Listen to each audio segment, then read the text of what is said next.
All right, so we're with Jose, and he runs a gardening business in the Bay Area. And you drive a lot of trucks around, don't you? Yes. So what have you driven? Like what type of trucks have you owned? Chevy, the GMC Sierra. Okay, GMC, Chevy Silverados, GMC Sierras. You've had like what, F-250s, GMC 2500s. Yeah. I mean, pretty much just towing everything. Well, this is going to be your first ride in alien technology. So we're going to see how this holds up because, like I said, Jose has a ton of experience driving trucks, towing heavy loads. So, all right, well, let's see what his reaction is. All right, Jose, you made it in to the future. This is the Tesla Cybertruck. And first off, have you ever driven a Tesla? Never. Okay, so this is awesome. All right, so he literally asked the question, how do you put it into drive? So put your foot on the brake over there. Yep. And then all you do, or do you want to fix the seat at all? Good. No, all right, so then you just swipe up. Yep. Yeah. All right, and then there's no stock, so if you want to use the windshield wiper, so let's put that on a little bit right now so it's going for you. But yeah, so it's turning, the wheel is turned, so but yeah, feel free to, you just step on the pedal to go, and yeah, go for it. Yeah, give it more go, man. So it's got the regenerative brake. This is the front camera, if you want to see right here. So you can see the front camera, just how you are close, because it's a little hard to see. But yeah, go. And then if you want, do you want to lower the car? Okay. We can lower it. So we're just gonna close all this stuff, and then we're gonna go entry mode. So now it's gonna start dropping, and we're gonna just throw on the heater real quick, just so that it doesn't. But now it's dropping. I mean, it's defrosting, so it's just dropping. So it can rise 15 inches from extract mode. So it has an insane amount of ground clearance. So let's let it just, you can just, yeah. So the great thing is you don't even have to keep holding the brake. So once you stop, let go. All right, let's let it heat up a little bit more. All right, hold on, let's see. Let's get this thing really going here. Let's turn off auto here. And then, yeah, let's just get it going. And then I don't want you to get warm there. All right, well, let's go, man. I mean, this is his first drive. Dude, so first off, this is like one windshield wiper. So big. Yeah, man, this thing's like a boat. But I'm gonna be excited to get your reaction as you make turns, man. Because this thing has 4-wheel steering, so all 4 wheels turn when you make a turn.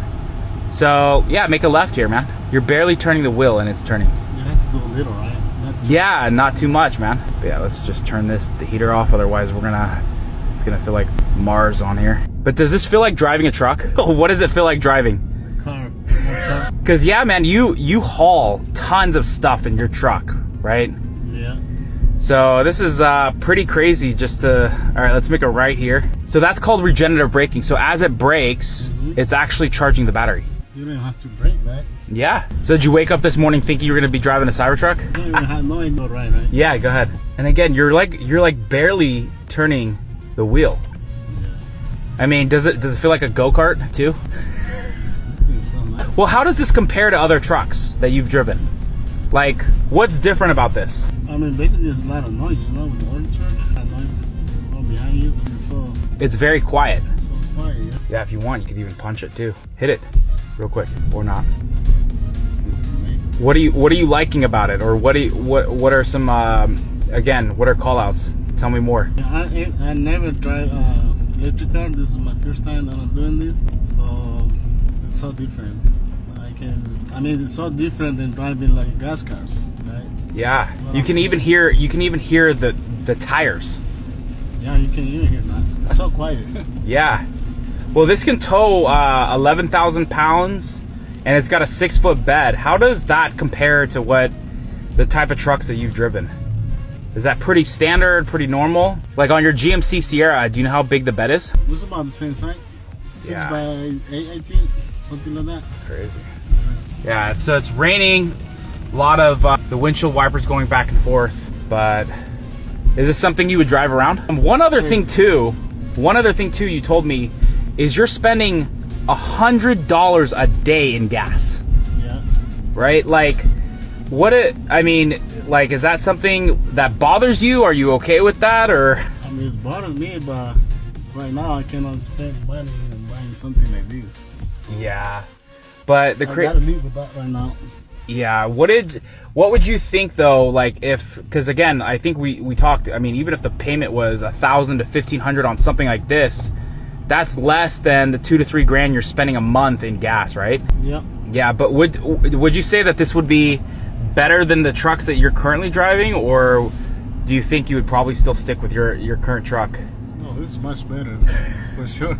Yeah, man, and you can beat it up, right? I mean, how many times are you just picking stuff up, and you know you're putting stuff in your truck, and you just make a ding on your truck, right? This is something that you literally don't even have to worry about. I was showing you that the golf balls that I was throwing at it, you could literally just run around with this thing and treat it like a true truck is. All right, any final thoughts? No. But you're impressed. I'm so impressed. Yeah. That's awesome, man. Yeah.